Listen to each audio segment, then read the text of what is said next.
this. He actually got a brand new type of penalty in 2026, a Colapinto and go, which is a very unique penalty. Why does that only sound like exclusive to him.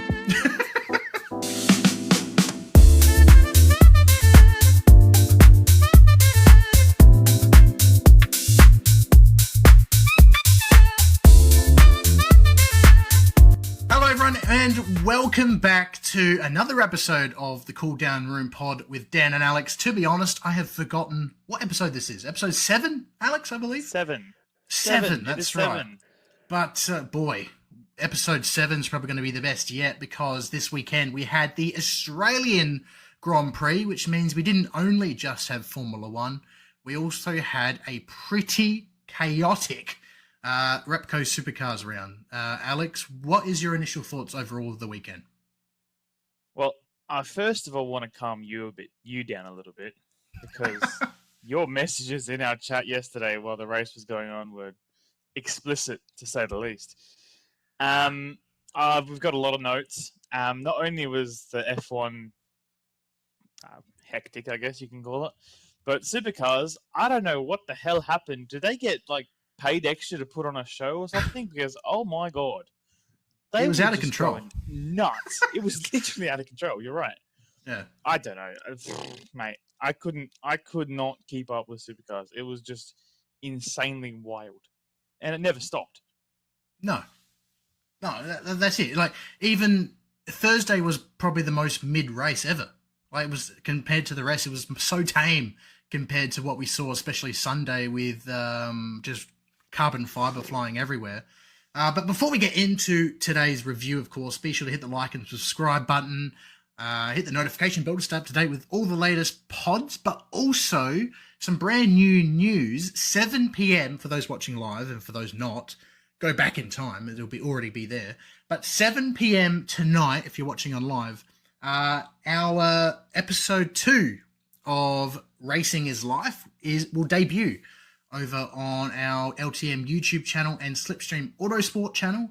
Now, excellent question. You're probably asking, what is Racing is Life? Well, basically, it's our behind-the-scenes vlog of just what we do with Slipstream Autosport. So, this episode focuses on round 1 of the RX8 Cup Series. So be sure to check it out, 7 p.m. For those watching already, when the pod releases, it should be there ready for you. But Alex, should we start off? Daniel, also, yes, go on. Doesn't just show off what we're doing for Slipstream, because this weekend I'm sure we're going to do another vlog, and we're going to be, doing some media for Justin Yuen, part of the Hyper Racer series.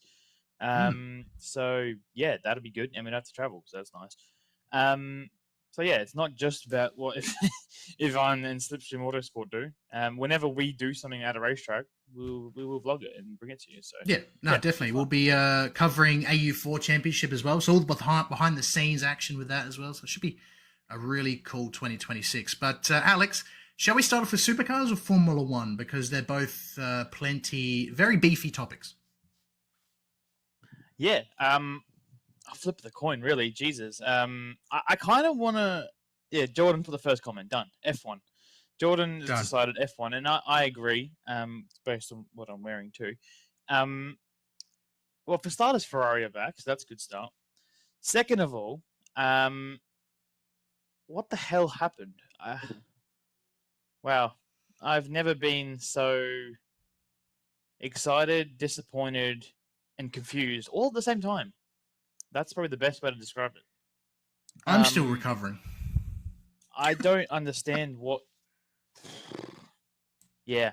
So they wanted close racing, and only 6 cars didn't get lapped. Good start. They wanted engine performance. 6 cars didn't finish. They wanted... what else did they want? They wanted... Whoa. Just a close season. 2 cars They wanted better more overtakes. And I'm just loading up the graphic now, if I can find it, because I can't find it. But that's besides the point. Doesn't matter. Basically, long story short, apparently, last year we had 45 overtakes at the Australian Grand Prix. This year, we had 142 overtakes. Yeah, and probably 100 So- of those were in the first 19 laps. Exactly. And it's purely because of battery management Yeah, as look, well. that's the thing. It's done that well, the passing. But the way they've done it, I don't know, man. I really don't know. It's a bit. I think the best quote of the year has already come out with Charles Leclerc saying, "I feel like the mushroom in Mario Kart." Could not have said it any better than myself. Well put. Well put. He's had Australian Grand Prix just brings out the best quotes of Charles Leclerc. Let's be honest. Last year was "Must Be the Water," and this year is "Feel Like a Mushroom" from Mario Kart. Spot on. Words of wisdom. Yeah. But it's unethical. And like you wrote on your personal Instagram, this is not F1. I agree. Now, without I'm going to not let you talk too much because I don't want you to go to federal prison. But It's not that bad. it was not genuine racing, which is the sad part. Because if you watch F2, which I watched in F3 this week, there was genuine racing, and all they had was DRS. Yeah. The old version of Formula One, which worked totally fine. But now I think they've just gone one step too far, and also that I don't think anyone was ready for it. Besides Mercedes and Ferrari, I don't think anyone was ready for these regulations. No. And that's sad. And that's why that's why Ferrari took off like they did, because they were prepared for, because obviously they're the ones who started development back in April or March last year. Yeah. And sacrificed Mercedes were the last same. year's season. Mercedes, probably the same. They're the ones dominating at the moment, which is also concerning because we're back to 2014. I love the fact that Mercedes is dominating. I'd love to see Kimi and George up there. But when I say 2014, I mean the closest team was Ferrari, and they were what was the gap at the end? I saw that you wrote it. It was only 15 seconds. It wasn't that bad. But that's still quite a bit in hindsight for what they're aiming to achieve. But yeah, the racing was exciting, but the problem is it felt really artificial. And the part, that's the word. The part that I said about it's not Formula One is that the battery management and whoever wins the race has better control over their battery. That's not F1. The fact that the cars slow down to the point you have to downshift before you get to the chicane area, purely not because you want to slow down and get the speed. It's purely because the car is just not chugging enough power. Stopping.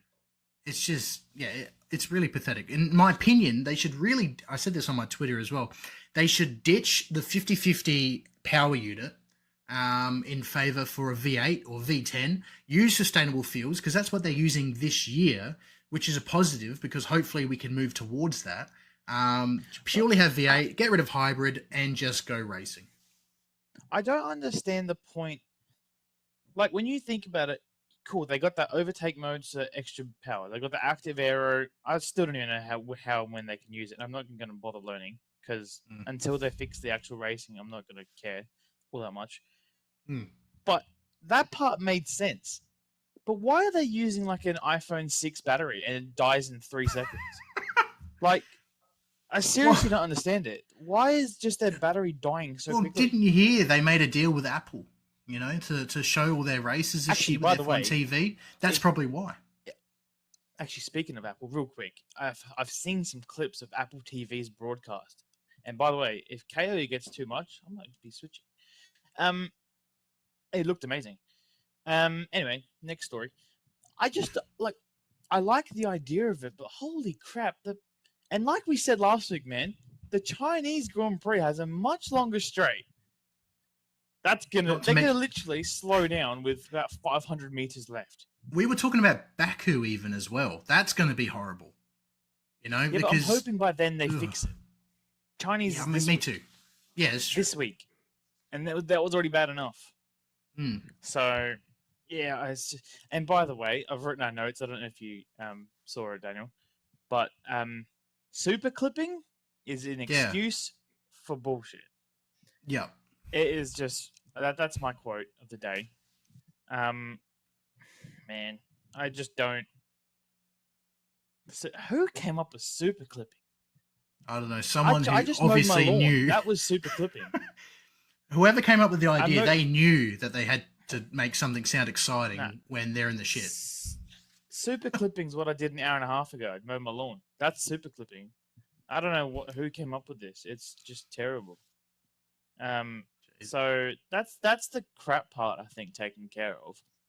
Now we've got some comments here. I'd like to go through them because everyone's kind of agreeing with us. Let's have a look here. By the way, while Alex we'll is talk looking about at this in that, a minute. We'll talk about sorry. this in a minute, but just promote our Bryce lives, is- the fact that we're live. go. Let's promote we're live. So while Alex is looking at these comments, you're probably wondering, what comments? That's a very good question. Join us Monday nights. Yes, it's 4:30 p.m. It's not 7 p.m. like normal. 7:30 actually. But normally, Monday nights at 7:30 p.m., we are live on TikTok and YouTube and Instagram for our live podcast of this very episode. So if you do want to be involved and have your name out there in the podcast itself, be sure to join our lives. All the socials are in the description and whatnot. And yeah, Alex, comments, go away. Yeah, Don't go away, come Leslie back. Joined. But Leslie's in the chat. Bryce is in the chat. Everyone's mentioning the qualifying part of this story, which I actually look. The race wasn't, like you said, it had more overtakes and that was enjoyable. But qualifying, dear God. Another point with the battery. I think, and I hope they do this, but I hope they implement this where the battery limit or capacity, I should say, is increased for qualifying because it's so you can't be evolving cars and being 3 seconds slower than the last generation. Like I understand they wanted to take some air out, but 3 seconds, which by the way, I reckon 1.5 seconds of that is just the super clipping. Oh God, it even sounds shit to say. But seriously, that's what it is. Those 3 seconds, I reckon 2 seconds of that at minimum is that. It's just ridiculous. And I really hope they find a way to extend the battery capacity for qualifying or I don't know how they're going to do that. And I don't want to say reduce it for the race because then you'll be seeing the same thing in the race. Because in the race, it wasn't that bad. But in qualifying, dear Lord, it kind of ruined the spectacle of a qualifying session. You know what I mean? Yeah. Like you want them on the ragged edge, maximum performance, and they're literally letting go of the throttle with 300 meters to go in a corner. Well, the thing is, right, we were talking about it as well. Kimi Antonelli was faster than George Russell, I think, during qualifying, except for the battery deployment. Yeah. Which is stupid. You know, it sort of eliminates the skill and risk the drivers take to master the corners and to get that perfect lap. All you have to do now is just charge your phone better. That's all you have to do. And it's really ridiculous at this point. And yeah, go on. I was going to say, you don't even need to be pushing to not be able to charge your battery. Max Verstappen started the race, and George, I think, with no battery. Like, literally none. Kimi as well, So I'm that's pretty sure. why- He had no battery as well. Yeah. So, like, the whole warm-up lap, they weren't charging, which is stupid. And it just bothered me that the battery part, I understand the regulations and what they're trying to do, but the battery part ruins it. I don't think it's got nothing to do with the engine. It's the battery part. No, that's not it. Yeah, I mean, that is it. I mean, sorry. The battery is just the issue of the whole regulations. The performance is good. Active aero is really good. The shape of the cars, the size of the cars, the fact that the way the aero works, they've done a really good job with that. It's purely because of the power unit. You know, we saw so many retirements in the race as well, which annoyed me. But it was dangerous as well. The starts were shocking. It was so embarrassing watching how slow they are. And then Liam Lawson almost got taken out twice this weekend, both in qualifying and in race. Obviously, qualifying wasn't his fault. It was Bortoletto's car that broke. It got stuck again. So many gear issues too. So many issues where the car is stuck in gear and you couldn't get it in neutral. It was just embarrassing. Like, so many glitches. Well, these glitches took out some drivers too. The Verstappen qualifying crash, that wasn't his fault. The rears just locked up and He See apparently you he had later. his MGU-K locked up. Unfortunately, so There you he go. would have had no idea that was going to happen. The same with Oscar Piastri. People say, I've seen people on Twitter say, it's his fault. It's not. It's the fact that if you watch carefully on the outlap, he had a green dot on his steering wheel, which signified there was a low energy or lack of energy coming through in the unit. And then all of a sudden, he has an extra 100 kilowatts heading out of turn 4 without him even knowing, and it's like he's racing in the wet. It's So just this is the problem with battery, and which, by the way, also listening to Crofty say the word battery non-stop is really annoying. But yeah. that's just the new F1. Leslie's written here that it's becoming similar to Formula E. It's sad to say that's true. Formula E is actually more now, reliable. well, not I only have to say. that, but if you think about what Formula E is, it is electric, and Yeah. they've actually not only made the cars which are electric cool-ish, besides the fact there's no noise, but their racing is unbelievable. Like, can't they even recharge them now too in pit stops? Or they were trialing that or something like that. No, it was really, really cool. I don't know that far, but they have enough to do the whole race with the battery. But the fact we're saying battery in Formula One just pisses me off. Like, yeah, it's just not it, man. You're taking away the drivers. F1 was already hard enough to get into based off money, and now you don't even need to really, let's be honest, really be that good. You just need to maintain your battery. Like, I'm not saying Mercedes weren't good and don't deserve it, but it's just, it takes away the racing. And Charles did a little the social media debrief, walking in the paddock, yeah. and he just kept saying how difficult it was and managing. I'm like, back in the day, all you needed to do was manage tires. These days, you're managing engine power, battery power, fuel, tires. It's too much, man. Just That's what I mean. It's drive as less fast as possible. It's less about the driving now. It's more about who has a PhD and who gives a shit.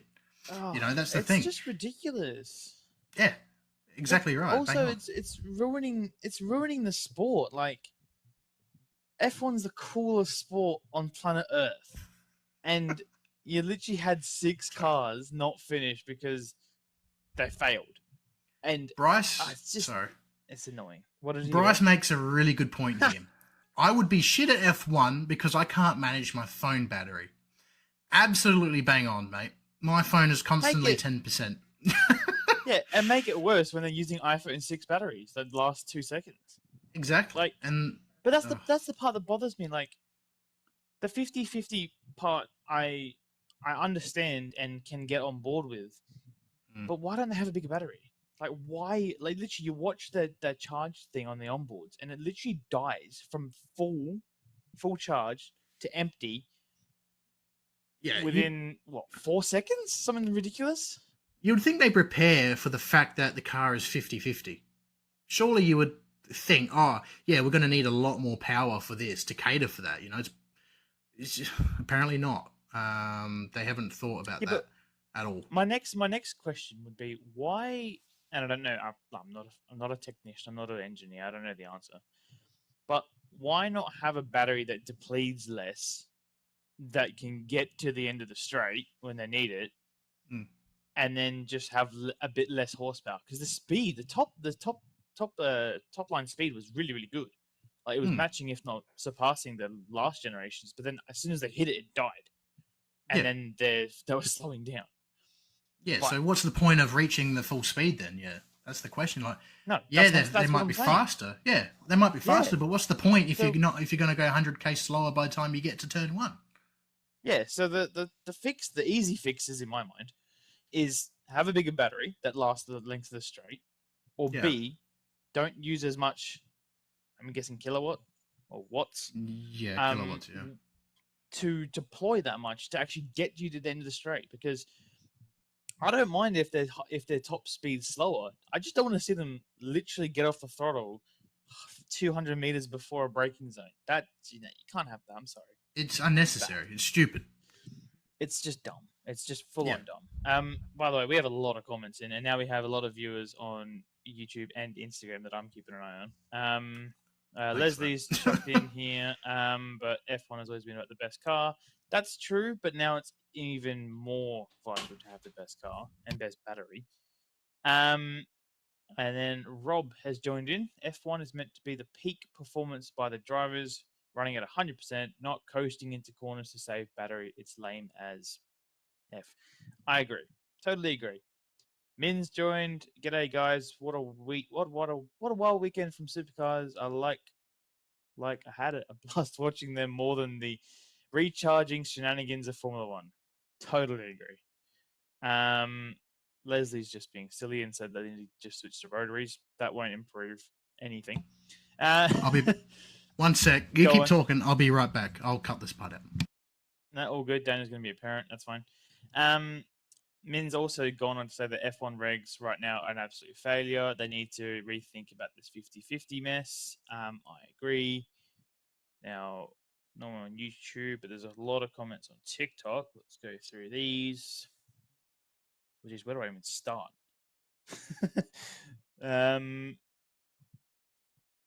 Waddle's got one that's caught my eye. They've had talks about bringing back the V10s. Yes, please. So we still have some hope. Courtney has talked about Alvin. Yeah, that's Alvin. We'll get to that in a minute. He was very impressive. What else we got here?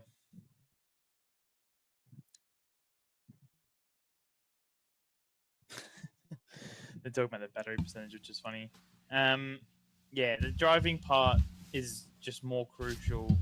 Sorry, needs to be more crucial than saving your battery deployment. It's just rubbish. And I guess you could kind of tell from George Russell's radio message after the race saying, "I like this car, I like this engine." Yeah, that speaks for itself, I think. But what was disappointing about the Mercedes is the Alpine scored points. Good for them. But Williams were nowhere. McLaren were So that's quite interesting to see the Mercedes were so dominant, and then their customer teams just not be there at all. Was quite disappointing. Are you back? You're back? I'm back. Why is Bryce saying hashtag blame Alex? What'd you do? I think because you left. Oh, blaming me. Okay. Fair enough.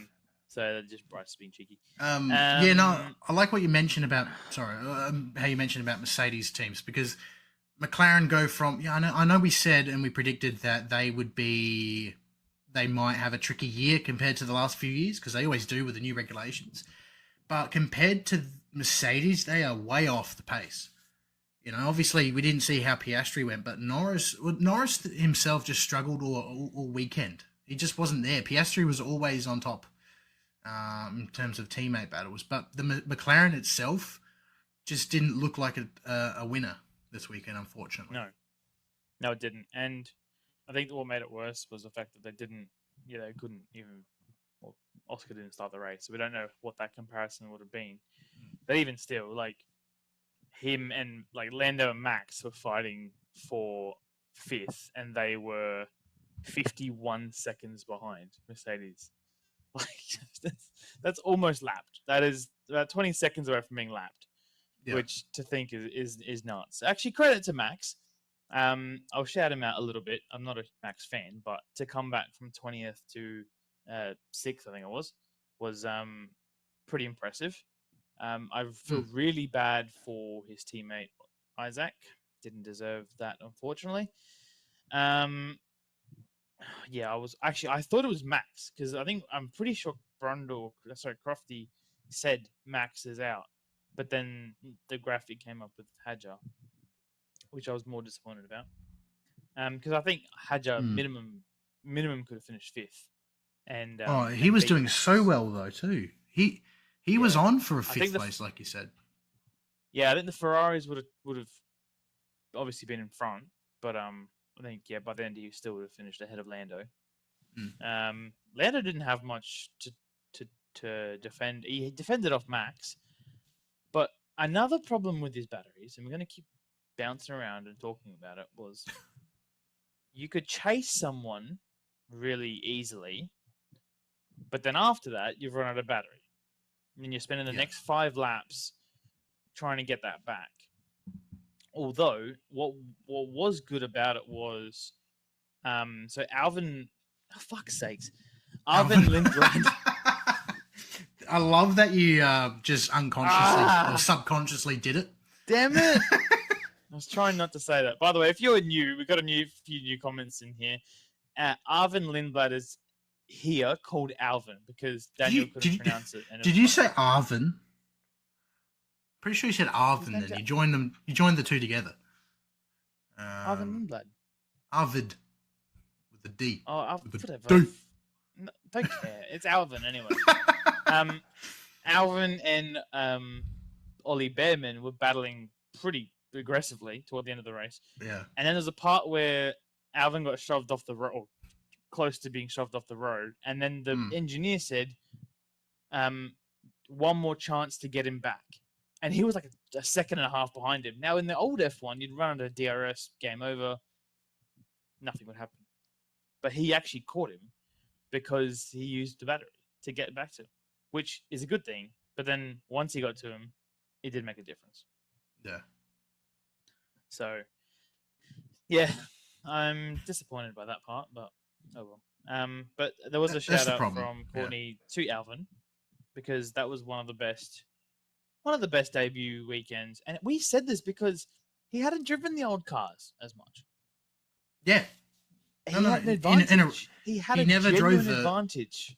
Yeah, he never drove it in a race scenario. So he was as leveled as everyone else. This is the perfect time to join a series if it's the new regulations. He, into turn 2, was third.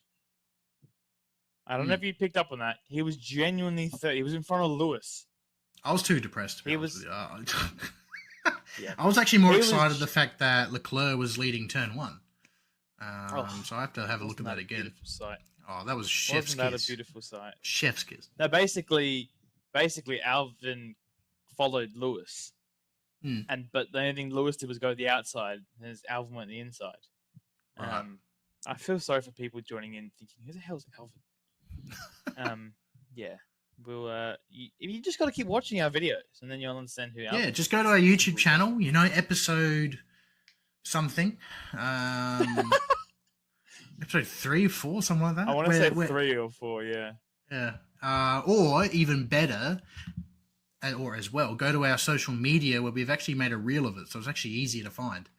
So maybe do that, and then go watch the actual episode. But to cut a long story short, Daniel's not really great at pronouncing names. And he did he did a reel and called him Alvin, and from there it just stuck. Yes. But I can actually say his actual, that was before I knew his proper name. You know, it was a new name to me. Now I know it. Alvin. David, apparently, calling Courtney. I thought it was Arvid. Yeah, there you go. Or just call him Lindblad. That's his name. Alvin. Alvin. Yep. Sorry, going off topic here. Should we go through what else did I write in the notes here? Are Ferrari back, Daniel? Are Ferrari back? There's a couple positives and negatives to point out. Ferrari are back. Yes. To doing their stupid standard things in terms of not pitting when they're meant to. That's true. But they have a good car, right? Lewis Hamilton, by the way, is happy being at Ferrari. We didn't see that at all in 2025. Hamilton is happy the fact that he got 4th place. You know, and we didn't see it at all. He did a post-race press conference with a smile. That can't be right. So that's a positive sign. I haven't seen that in red. Yeah, but what I like as well with Hamilton on the radio with Ferrari, the way he wasn't shy of telling them that they're wrong doing this. I like that. Because obviously he does have a new engineer this year as well. But Ferrari doing standard things when the virtual safety car is out. They were 1, 2. Mercedes were closing in. Everyone pitted. It's literally McLaren at Qatar last year. It's exactly like that, you know, because they didn't pit either. Because we were texting each other when that happened, and I said, hold on a minute. I don't know if this is a bad idea when they didn't pit because there were so many DQs and incidents. And I actually think they would have been better off when Bottas had his error. But the problem with that is they blocked the pit lane entry, Yes. right? Yeah. So if that had happened, if he had stopped anywhere else on track, I think Ferrari would have been in a winning position. But that didn't happen because they had to block the pit entry for Valtteri's car. So I think if that didn't happen, they would have been okay, if not even better. But they were banking on VSCs all day, which I honestly wasn't too unhappy with because they were coming out of left, right, and center. They were fully expecting maybe Alonso or Stroll to have a VSC, but they kept coming to the pit lane every time. Because there was only Hadjar, Bottas. That's it, actually, because they're the only two that stopped on track. The other two came into the pit lane, and then the other two didn't start, Oscar and Hulkenberg. So technically, there were only two VSCs, and I think Ferrari would have been okay if Bottas stopped anywhere else, but he didn't. But the pit lane, yeah. So that part sucked. Maybe Ferrari will tell them, "Oi, next time you stop, go over there." No, but because you ruined our day. If you're going to crash, don't crash in the final corner. And annoy us. But, I agree, because they need to get their ass into gear this time around. They've got, unlike last year, they actually have the car. They were the second best car this weekend, period. Yep. Right? You could argue they might be better than Mercedes, but Mercedes just, from qualifying onwards, they really just got their head into gear. Heck, even the recovery after Kimi crashed, to finish second and start on the front row in quali after almost missing out in quali. That was a heroic thing. And almost taking out Lando Norris, though, with a cover. Not with a cover, with a blower or sorts. So, which, by the way, looked incredible in the slow-mo. But I reckon we've got a Mercedes versus Ferrari this year, with the occasional Ford as well. I just don't think McLaren are going to win this season, the championship anyway, I should say. Wow. Oh, okay. I was going to say a race. Yeah, they'll still get a podium or win, but just they're not going to be dominant anywhere near as what they have been. It sucks that it's one of those things where we're going to have to wait a little bit. And unfortunately, Mercedes and maybe Ferrari are going to have this time period of let's just dominate now. Yeah. And maybe Red Bull will come into play. Maybe McLaren will come to play. But yeah, I don't know when that's going to be. That's the problem. Yeah. I got a question for you, Alex. A bit off topic. It was not off topic, but speaking of waiting a little while, obviously we're going to be waiting a whole nother year for Piastri to, race again in the Australian Grand Prix. But are we going to have to wait a whole nother year? Because there are talks at the moment. I know, because lately, because of what's happening in the Middle East, they're going to be cancelling Bahrain Grand Prix and I think Jeddah as well. And they're looking for a replacement. Could that be the Australian Grand Prix? Could we have it at Melbourne once again? Because that is the talk. I'm not making shit up. There's actually talks at the moment that Melbourne could in fact host another Grand Prix again. But the problem is, right, construction, they start taking it down straight away and et cetera, et cetera.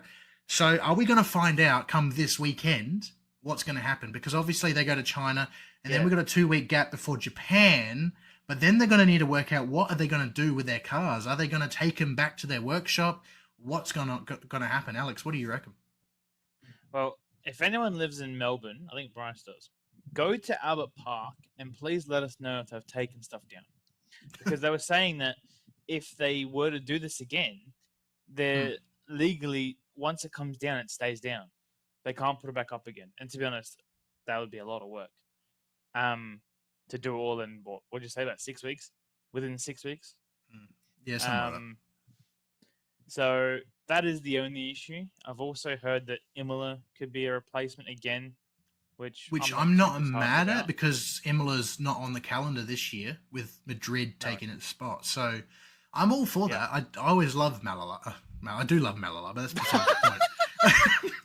Sorry, McCourtney just put it in the chat Malala as a replacement, which isn't bad, but my God, that would be something. By the way, Bryce, the Ben absolutely It would be, and quite narrow. But the Bend, absolutely not, purely because they can't support Formula One on that circuit. It's not an FIA Grade 1, it's a Grade 2. Imola would be a great alternative. But I would love to see how good will it be if they confirm that Australia is happening again and Oscar Piastri has a second chance. That is something I would love to see. Yeah, Min's also put in here that Portugal's. Well, I was about to say that Portugal with Portimao has also been rumoured. I can't imagine the active area going swimmingly there. They'll probably take off on that last corner. But look, it'd be nice. I won't say no to another Australian Grand Prix. I just don't know how hectic that's going to make Melbourne and the world. Yeah. So who knows? But I'd be okay with it. I think it's a good track, and obviously they had what would you say 140 overtakes this week? 142 or something like that. Something ridiculously high. That's good. That's good. It's great. I hope. But The other issue logistically with this, Daniel, is that I don't know if you know, but that the main pit grandstand, main pit building is also getting torn down like this week, like fully torn down. It's getting redone, isn't it? Yeah, they're going to start doing the new one, which they said half of it will be finished for next year, and then the other half is going to be done the year after. So a bit of a temporary garage will be set for the back half of the field, I assume. I don't know. Okay. Or if that means no, because Formula 2 is already temporary. No. So that would be. Well, according to the broadcast, the Aussie V8s were there the whole weekend. If you ask the broadcast team, Ted, yeah, every time they were talking about that little pit entry there, Ted was always Bryce lost his shit because of it. Ted was like, "Oh yeah, the Aussie V8s are there." Someone else said it in the group. That. Yeah, and they were like, "Yeah, Formula 2 looks like V8s, don't they?" Well, maybe if you compare, provided some action. Yeah, well, maybe if you compare Gen 2 to Gen 3, yeah, they look like F2s. Also, in comparison. Quick side note: I know that Supercars were incredibly wild with their action, but what the hell was it with F2 and F3 drivers crashing into their teammates? They both did it. Yeah, the Formula 3 crash was a disaster, and they took each other out. But also F2, they were bleeding. I think I don't know. Wasn't it Alex? Was his name Alex Dunn? Alex Dunn. That was a weird move. You know, he overtook his teammate. Only cut him off. Exactly. Just destroyed the wing. So they were teammates. It was just a bit of a side note, but that was stupid and quite entertaining at the same time.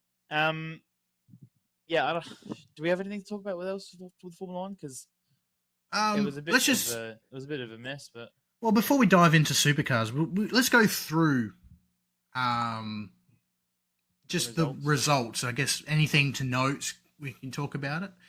Katie, welcome as well to the chat.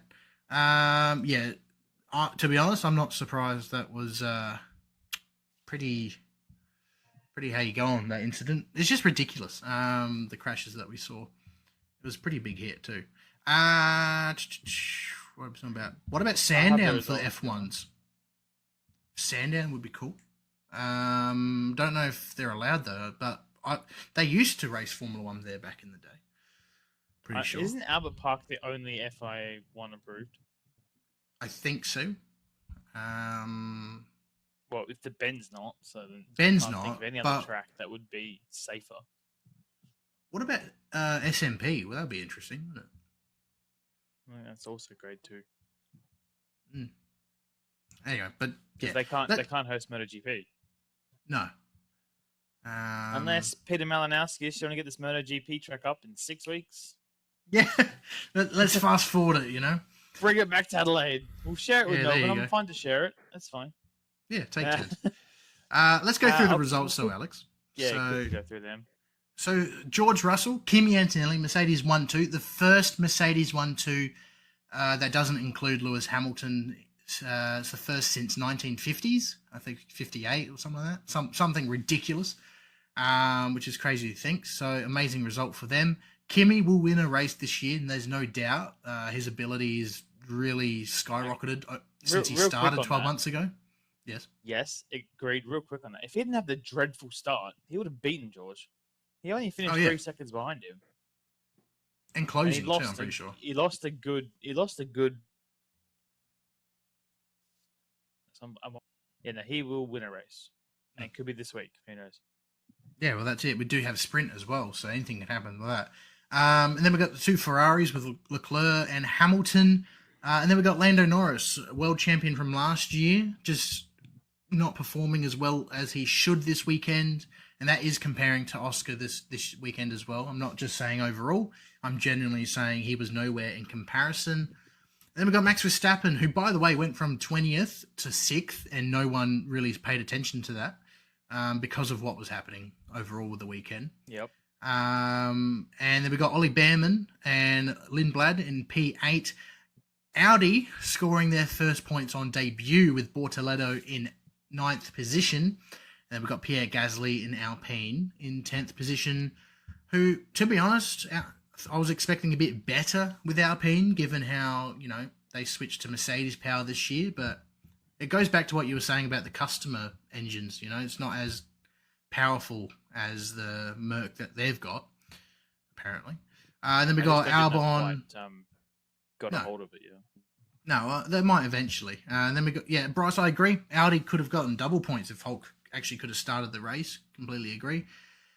And then we got Ocon, Albon, Lawson, Colapinto, who also, by the way, Alex, he actually got a penalty. I don't know if you saw this. He actually got a brand new type of penalty in 2026, a Colapinto and go, which is a very unique penalty. Why does that only sound like a cereal? Exclusive to him. I don't know. It's exclusive to the Argentinian. Anytime he has a penalty. No, I'll tell you what happened. Supercars So what took happened control was of the graphics. Yeah. Stop stealing my joke. I was going to say that the F1 guy had to really go to the bathroom, and they called in the Supercars guy for 5 minutes, and that was the 5 minutes that they had to bring in. And Will Windscreen took over for 5 minutes and had to make some sort of error. Well, Billy Burnout was... So what they did, right, because there's three of them, we'll get into this. So Will Windscreen was there again trackside this weekend, but Scotty Supercars and Billy Burnout was as well. So what they did, while whoever was in the graphics box, whoever's in charge of the graphics and that, had to duck out for lunch or had Mexican for lunch and had to duck out. So basically, Will Windscreen went to work while Scotty Supercars, just a long story, made sure everything was doing it right. But Billy Burnout was keeping sure that no one was going to enter while they were doing it. So it's definitely a group act. That's for sure. And even apparently the results as well for Formula One were glitched my version at the end. Was a lot similar. Yes, there was a 12-12 who finished in 22nd. No idea who 12-12 is. I would assume it. Are they related to driver last name? Yeah, there's 12-12 driver last name. Yeah, Bryce says, what if these names are Supercars teasing a new kids movie? Yeah, exactly. Right, we said it. We said that they got to use Will Windscreen as a new Cars character. But also, I reckon you're right about the Mexican food because it happened. Yeah, like you said, it happened with the Colapinto and go penalty, but also the 12-12 at the end. Well, it doesn't all hit at once. So, you hit multiple. No, yeah, you have to go back and forth. Yeah, 100%. Yeah, exactly. Yeah, if anyone has had a coffee with, we're going way too into detail. But if anyone who's had coffee and the end of the story. Let's go back to car racing for a minute here. We got Carlos Sainz in 15th and Sergio Perez in 16th, who might as well be DNF because he was 3 laps behind, which is insane. Given how he didn't have any issues or anything, he genuinely was 3 laps down. And then we've got Lance Stroll, Alonso, who apparently didn't finish. I don't know about Stroll. Fernando Alonso pulled in. A few laps later, he went out, did a couple more laps. Bottas, and then Hadjar, Oscar Piastri. We all know what happened to him, so let's not talk about it. And then we've got Nico Hülkenberg, who unfortunately couldn't get off at all. He couldn't even leave. Yeah, exactly. So real disappointing for sure for that. But now that we've talked about all the glitches, let's move on to a weekend that wasn't filled with glitches, to be honest, other than the extra Pixar names, because the TV graphics actually worked this time around. And they had to bloody work with all the bloody action that happened. Exactly. And we saw some action. Let's get into Supercars. Obviously, round 2, the Melbourne Super Sprint. Alex, what were your thoughts of the Supercars action? I'm still trying to remember what happened. Like, there was so much. Honestly, there was so much chaos. Chaos is the word, Daniel. Although, in saying that, I've written in the notes, everyone forgot how to drive except for Brody Kostecki, who won 3 out of the 4 results and didn't hit anybody. Zach Bates. He didn't hit anybody. Yeah. Well, Zach Bates got destroyed again. So Cooper Murray actually was the one who got taken out by a AAA every single time this weekend. Oh, Jesus Christ! Yeah, you cannot make that up. So yeah, Brody now also leads the championship. If you don't know, which is well deserved after by far the smoothest driver the whole weekend. I can't think of a driver who didn't get cleaned up or hit someone except for Brody Kostecki, who, by the way, was sick for half of it as well. He was throwing up literally on Thursday in the car. Yeah. So I don't know. Maybe that was a bit of a strategy because he lost about probably a kilo throwing up. Weight reduction. Had the extra couple tenths because I'm pretty sure he only got pole by like literally less than a tenth. So throwing up actually saved some weight.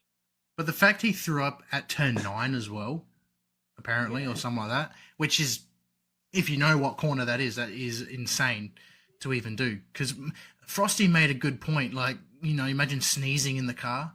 How you're on the road. That's hard. That's bad enough. Yeah. Imagine that going that enough. fast around that bend. Unbelievable.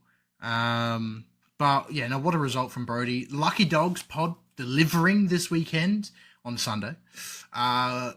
If anything, this weekend, unfortunately, Will Brown was delivered. A whole load of penalties, unfortunately. But Sunday was a really good day for him.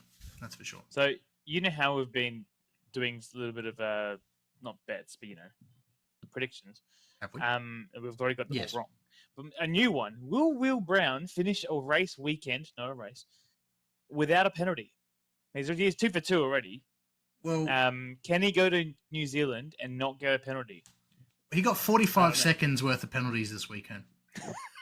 By the way, up to a minute for the whole year. By the way, one of them was a 30-second penalty. The other was a 15. It wasn't like multiple 15s. It was genuinely one was a 30 for apparently a dangerous rejoin. By the way, I don't agree with that. That was play on. 3 into 1 never works out well, and it's just don't get me started on that. But the other incidents he had across the weekend, I do agree with. But he wasn't the only Red Bull to get into chaos this weekend. Brock Feeney, yes, he got a win, but he also left the weekend with the at the used dealership with a potential destroyed car. Yeah, they are going to see. They're pretty confident he hasn't destroyed the chassis, which is quite surprising. Most of it's cosmetic, but they did say if they have to use the spare car, they will. But don't forget, by the time they get back to the track, they've only got about 5 days, they said, until they have to start shipping the cars to New Zealand. Because the next 2 rounds are a double header, 2 back-to-back weekends in a row on both sides of the island in New Zealand.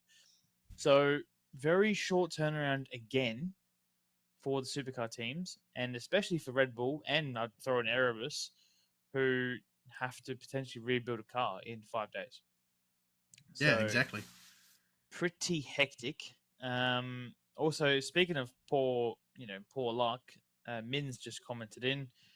Aaron Cameron, our good mate Azakaza, being the head of the Blanchard Racing, what do they call it? Oh my God. Bandwagon. Thank you. Yep, thank you. That hurt. That was a tough weekend for being a BRT fan. That sucked. Really. Nothing Aaron Cameron does is safe. No, It's just the most unlucky driver and the one time he doesn't get cleaned up in race 4, he gets a puncture or whatever. Exactly, yeah. Oh my god! And Courtney I felt is his exactly pain, right as well. Courtney's right. He has pace. He was fast this weekend. yeah, But just you really feel for them because not even him as well. It's James James Golding as well. You know, the amount he of also got destroyed. issues he had is just really unlucky. You know, caught in other people's dramas. Although I've got to say, Aaron Cameron definitely struggled this weekend in certain parts, especially Sector 3, after, I think, Turn 11 or something like that. He always kept losing positions there. But there was one point where he just lost 5 positions, all in one go. Now, that's a painful feeling when you're racing. You know, you're tempted to give up at that point. And they've gone now from 6th to 8th in the standings, unfortunately. Which because is so of this sad weekend. because if you look at just qualifying results, they'd be top 3 easily. Yeah. And they just get cleaned up in every race. Speaking of cleaned up, Cooper Murray. Oh boy. I don't know what he did this weekend. Just unlucky, man. What did he do? Did he step under did he walk under a ladder while looking at a black cat and stepping on a cracked mirror? Like, it wasn't even just this weekend. Practice 1 in Sydney had a power steering failure. Sorry, race 1. He didn't even make the first 5 minutes in practice 1 this weekend. He also had an issue. I think it actually was power steering this week as well. Yeah, you're right. I feel sorry for Cooper, Azakaza, Zach Bates. Which also, you know what makes it worse for Zach Bates? Yeah. Jack LeBrock is genuinely up there. And no, he did really well. I'm going to go through it, but I'm pretty sure he finished top 10 in every race. Yeah, no, he did really. He was fighting Feeney. I've got the results up here. So was he fighting Feeney or Brown at one point in the top 5 or top 6? Sorry. Oh, I apologize. He wasn't even top 10 the first race. Actually, Cooper Murray was. That's funny. Well, there you go. He actually finished a race. Can't be right. Yeah, only one. But then Jack LeBrock was 6th. Then he was 10th, and then the last race was 4th.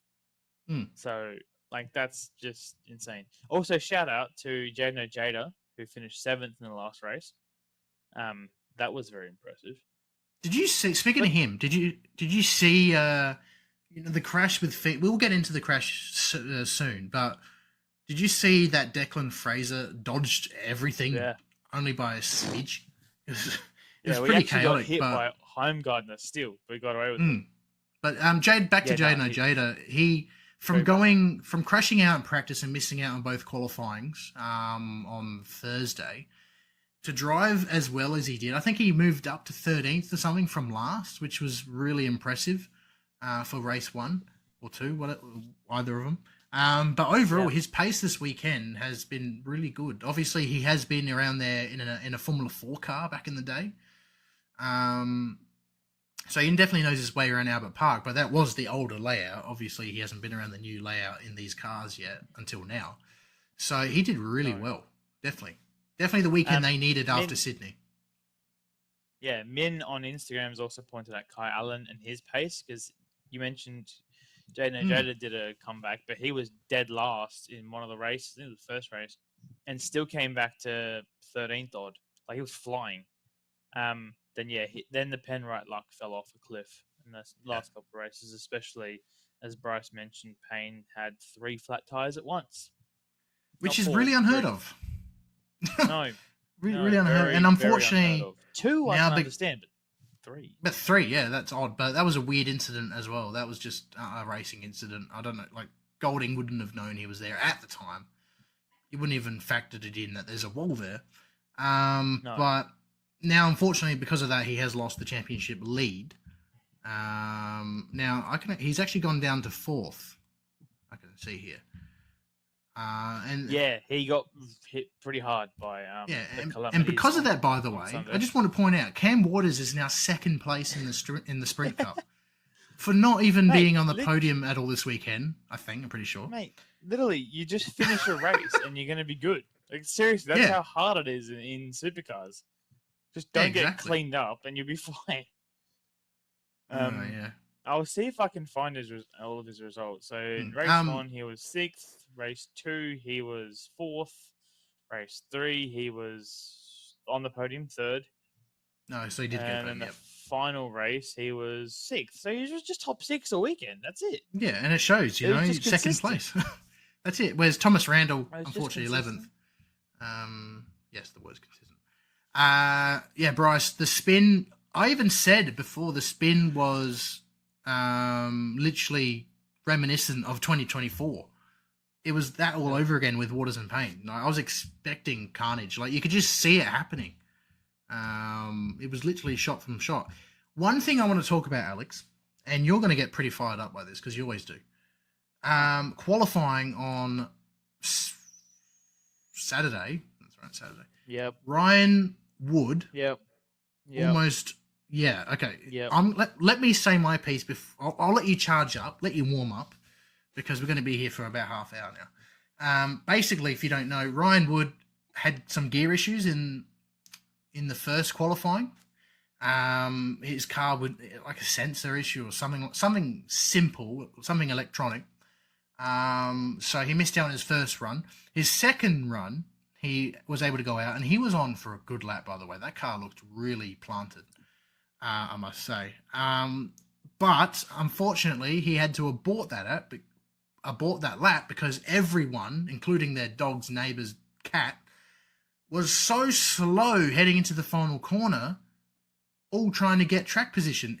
Now, keep in mind, there was 10 seconds left of the session. No one was going to cross the line at that point. So it was a joke. That was an absolute joke. Really, just it shouldn't be happening. It should not be happening in this sport. And we've seen it so many times. Like Tassie, we see it so many times there. But Ryan Wood was so lucky to not take anyone out. Alex, go. All right. Boom. No. I very good points. I agree with everything you said. The beef that I have with this whole incident, and I can't add much more than what I'm about to say. He was on camera the entire lap. There was no one else on a hot lap for 2 minutes.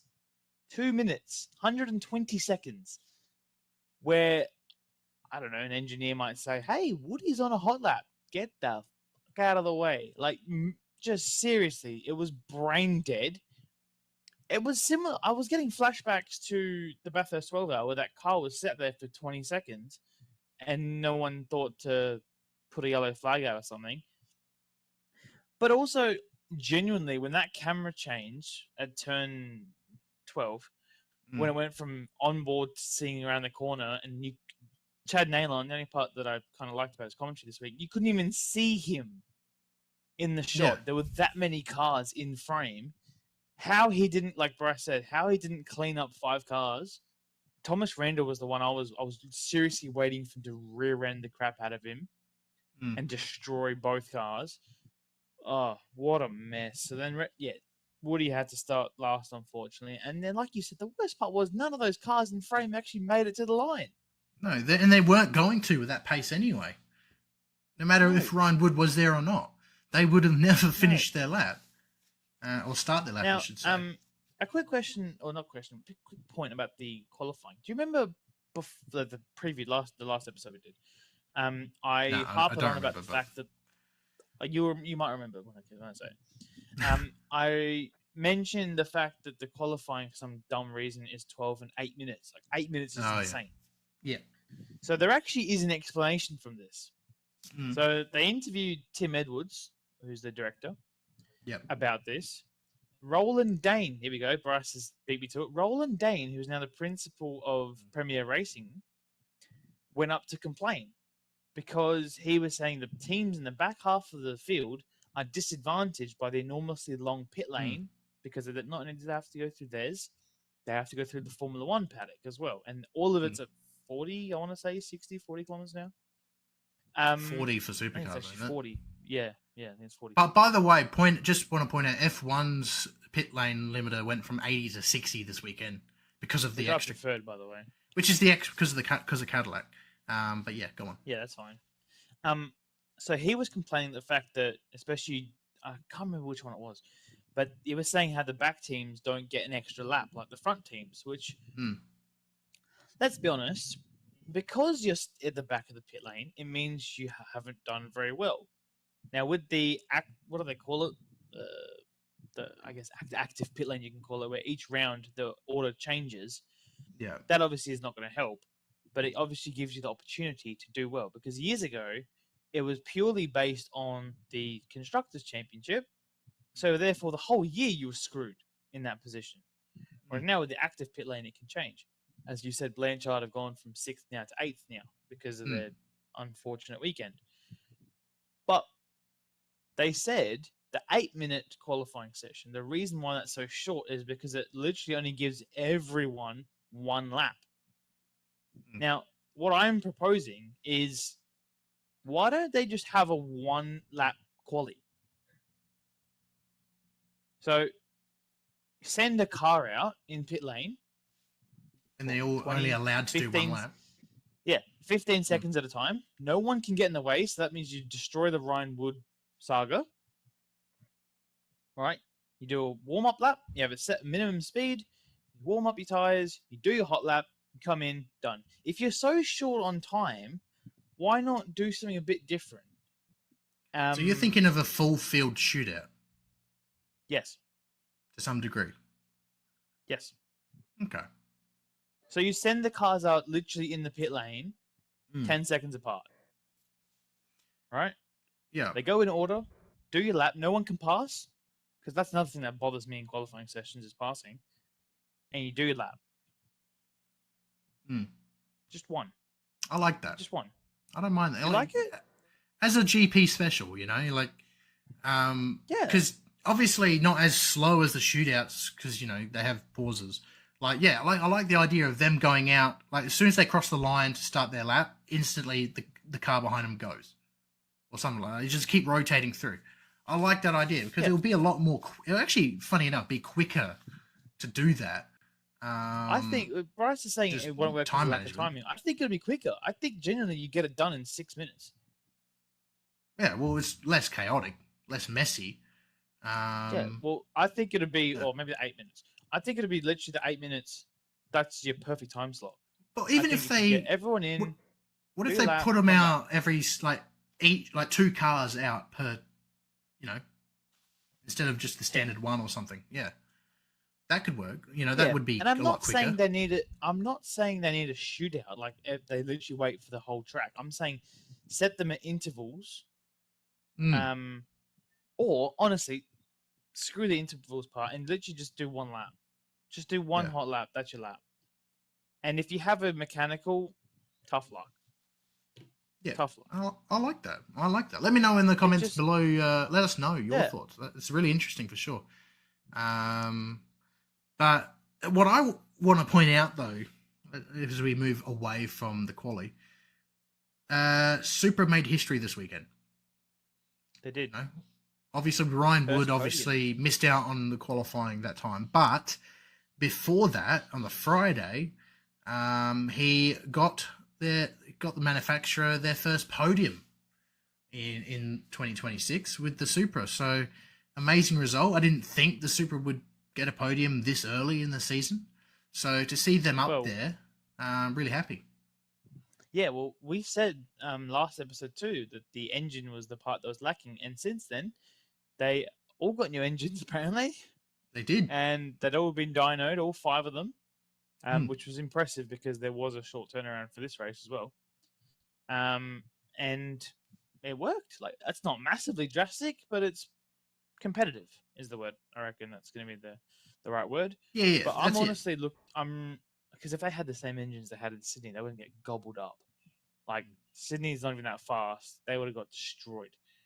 Now they were also on for 3 and 4 because Chaz qualified next to Ryan Wood in 4th, but he got brocked.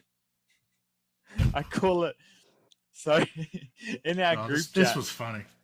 This was funny. No, it wasn't a group chat. You were live on TikTok, and then I commented. I was too. Yeah.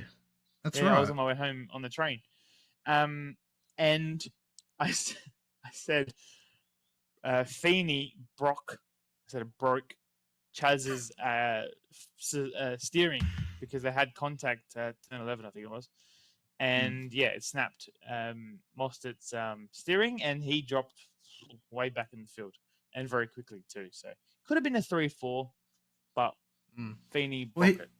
he copped a podium too over the weekend as well, Mostert. Apparently, Cam Hill was actually surprising. Yeah, I can't remember what it was over. It was due to incidents or due to dramas over the weekend. I have to have a look. Hang on, I swear to God, you just said he copped a podium. Did anyone else hear that? I said penalty. Didn't I? I could be. I heard copped a podium. I'm like, huh? Look, I am tired. Comment in. Did he say podium? I swear to God, he said podium. Rewind. Beep, beep. Yeah, that could be accurate. I won't actually deny if I said that because I'm knackered. But no, he copped a penalty over the weekend. Copped the podium. # blame Alex. That's right, Bryce. Thank you for your support in my fight for freedom. Basically, yeah. Great. Good summary. He exactly had a penalty. Mint. He copped a podium, as you said. Good job. Yeah, but let's talk about, I guess, the crash, I guess, on the Sunday morning. Really early race, 9:40 in the morning for us, 10 a.m. for them. That was interesting. What was your take? Ryan Wood also involved in another 888 crash. It's quite all right. Also, I loved the banter online. So Scott Pye was posting everything about the weekend on Apex, and the amount of shit he copped. They're like, "You're only posting about WAU stuff. What about 888?" And it was just dumb. It was just because he's a 888 driver.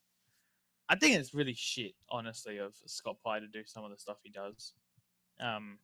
It's not on. Anyway, that's off topic. But, Ryan Wood and Kai Allen had contact prior to the crash, which then led to the crash. The only part I'm not happy about, I'm not happy about the crash, but the part that bothered me was the fact that Feeney fucking just let it rip and smoked. Yeah, smoked out the whole area. Yeah. Can't stand when that happens. Obviously, it's instinct. I'm not blaming him for it, but it's just really low. But like I said, it's in the moment. I'm sure they said he tried to do it to get out of the way, but then as he spun toward the inside of the corner of turn 2, that's when Cooper Murray was there, minding his own business as well. Just dodging. He's like, I'm on here. I'm making up some spots. And next minute, bang, gets a load of Red Bull in his mouth. I don't know. I just think the whole weekend, I think something was bound to happen like that. Yeah. Because honestly, the whole weekend, everyone was just getting bloody. There was something about it, wasn't it? It was just out of control, man. It was literally like everyone was fighting for a championship. Something was in the air. There was spins down in 21st place. Job Stewart got spun by Jackson Walls. I'm like, what are you guys doing? It's all happening. It's all happening. And then Will Brown spins Aaron Cameron around as well for good measure. I'm like, you guys just trying to make up for the fact you didn't have a race last year on Sunday? Yeah, even Feeney, even Brody nudged Feeney off at the chicane as well. So it was all happening. But how good was the racing though? I absolutely loved it. I love all this chaos and drama. It really, for the first time in a while, it genuinely felt like the OG V8 Supercar days of how much drama we saw back in the day. It was really cool. I really loved every single bit of it. And for anyone that says supercars are boring, obviously are watching the race paused because there is just so much to unpack this weekend. And I completely agree with that crash. It was a racing incident. It was just anything, it was just drama. Ryan Wood and Kai Allen came together and just, touched wheels, got punctures.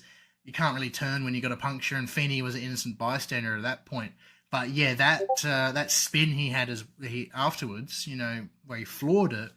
In hindsight, he probably wouldn't have done that, knowing what would have happened. Well, but you make a good point. You don't normally think at the moment.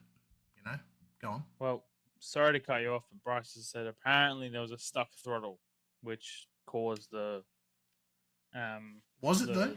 the smoke. I don't know. That's just I'm what we're not. hearing. I could be wrong. You could be right, but I have to do some more research into that. I don't know how a stuck throttle would happen from an impact. That was on the rear, you know. So A Discord sound. But one part that was one part that was, you know, when your USB disconnects and you're stuck on the throttle in game. Yeah, that's not a good sound. Isn't that just a Fanatec issue or something?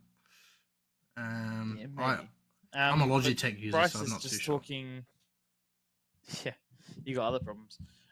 Bryce has also mentioned the fact that the cleanup was very quick. I'm surprised because I texted you because I watched I watched it live at the start, and then I'm like, okay, this is over. Like, no, this is not going to get restarted. And then I said, text me if it gets restarted. And within 5 minutes, you texted me saying it's back. I'm like, huh? Yeah, I genuinely agree because I thought it'd be red flag. I thought it would. Flag? Yeah, because normally it is. They're just canned it. That's it, done. But the fact that it wasn't, and it was a really quick turnaround, I was like, shit, these cars are gone already. We're on here. So, no, I'm glad. That's really positive, you know. It's great to see. And we got some really cool action because there was a cool battle with Will and Brody for the win as well. We got to see after that. Yeah, overall, they just cooked this weekend. They really put F1 in their place. You know, it was really good. Yeah, no, it was. I think for the fans around the track who would have probably been a bit disappointed by the F1 calamities, you can call them. I think they were treated to some unbelievable supercar races. The only problem is the times that they had. Like, man, everyone probably left by then. Like, majority of the fans who aren't fans of supercars, all 3 out of the 4 races were 5 p.m. Yeah, like, and factor in as well, the Porsches were after it. Yeah. So if you think that's bad, for the people who raced the Porsches, probably half. Racing. Yeah, I don't know if anyone was there, which is a shame, because Porsches always put on a show. But yeah, I wasn't a huge fan of again, it didn't really bother me because I didn't go. But yeah, that would have been late. Everyone obviously would be leaving straight after F1 quali normally. Also, speaking of leaving, with the videos on social media about leaving the track, I said that, like, I've gone to the Grand Prix last 3 years straight, I think, and then this year I obviously didn't, and I do not miss it. Do not miss it. It's chaos, man. Do you reckon? Seriously, it's unbelievably. I would imagine it would have been a little bit easier to leave the track on Sunday night because apparently a lot, like hundreds or thousands of people left once Piastri crashed. So maybe that's what Piastri was doing. He was like, I understand that it was, you know, it's really hard to leave the circuit. I'll do you a favor and make sure, you know, it's easier. So Oscar, he didn't really have to do that, but yeah, it's a good point what Bryce says. But unfortunately, after the Grand Prix, nothing else is on. So yeah. Wasn't there a concert or anything this year? I've never been, so I don't really know. Is there like concerts like at the LA Grand Final? Nothing as big a scale. Okay. Yeah, no, I think they do. That's surprising, actually. That's surprising. Well, this is why Adelaide could host a better event. Just saying. That's it. Well, we've got Guns N' Roses this year for the Grand Final, so and they're always cooking with. It's just leaving out the best shows, you know. The problem with is it's got a giant lake in the middle of it, so that's half your problem. That's fair. Now I wasn't there, but I watched the you know, they have a logistical series on building the track and whatnot, the Albert Park. They fixed the Turn 1 bridge issue, which I was there last year on a Friday, mind you, and I got stuck climbing over that bridge for about 20 minutes. Didn't move. Yeah, right. They fixed that. They put 3 bridges there and an elevator, so people with services services could get over without relying on a track crossover. Yep. So I don't know if that made a big difference. I wasn't there. So if you were there and you're listening in, let us know if that Turn 1 bridge upgrade was an upgrade. Yeah, it'll be interesting. But yeah, I don't miss going there at all. speaking of leaving the track, let's start leaving this podcast. Yes, good idea. Because it's been a good chat, been a lot to unpack. But overall, I'm just excited that Formula One's back. Hopefully, we get some improvements with the battery and et cetera, et cetera. But Supercars, I'm excited for New Zealand. We got the doubleheader coming up in 3 weeks or so, which is really cool. So I can't wait to see that. Plus, they go to a new track after that. So we're in for a pretty cool next couple of weeks for Supercars. Yeah, just can't wait. No, I totally agree. Totally agree. It's going to be good, and we will be doing a watch along next week for the Chinese Grand Prix. That's scheduled in. Thank God. Only for the Grand Prix though, not for the sprint, Not for the Grand Prix, because we'll be at the Bend for the High Tech Oil Super Series. We'll be hanging out with Justin Ewan for the Australian Drivers' Championship, which will be cool. Alex, did you walk on the water bridges? No, I was reading another comment from Justin Ewan who's saying Mum's still crying over Oscar Piastri. That's fair. Yeah, it's me too. Bryce, We'll be talking about it this week, I'll tell you that. No, I did walk over the water bridges, and I did notice another thing on that straight up to turn 9 and 10. They added another bridge, so that's also good. So improvements, I think. I don't know, I wasn't there, but no, I did walk over that bridge. It's very wobbly. It's very if you don't like water, you'd be a bit scared. That's fair enough. It's not as stable as it looks. Yeah. Okay. Anywho, all right, but. Anyway, Alex, thanks for joining me once again in the virtual studio, I guess we could call it. Thanks to all the viewers who have joined. It's been, I know we don't normally do it this early. We do it late at night, but appreciate everyone who has joined and tuned in. We still got heaps of viewers, 1.2 thousand likes on TikTok, which is really cool. Had some viewers on Instagram and TikTok and YouTube, so it's been really cool. Be sure to tune in 7 p.m. I know we said at the beginning of the pod, I'll say it at the end. If you're watching this as a video or Spotify, it's already up, ready to go for you. Go to the LTM channel or the Slipstream Autosport channel and check out episode 2 of Racing is Life. It's a behind-the-scenes vlog of Ivan in his racing journey in Slipstream Autosport with the RX-8 Cup Series at Phillip Island a couple of weeks ago. We went behind the scenes with that. But also this weekend, we'll be going behind the scenes with Justin Ewan as well. So stay tuned for, I guess, next vlog as well. So that's going to be pretty cool to put together. It's going to be a lot of fun. I'll be there this time around with you, Alex, and Ivan, of course. So it'll be cool. But, of course, thanks for tuning in, everyone. If you do want to be part of this podcast like these legends here, go to our social media. You stay up to date, and you'll be notified when we do that, usually Monday night, 7:30 Adelaide time. And also subscribe and follow and like and all those good things as well. And we'll see you next week for another episode of the Cooldown Room Pod. Bye for now.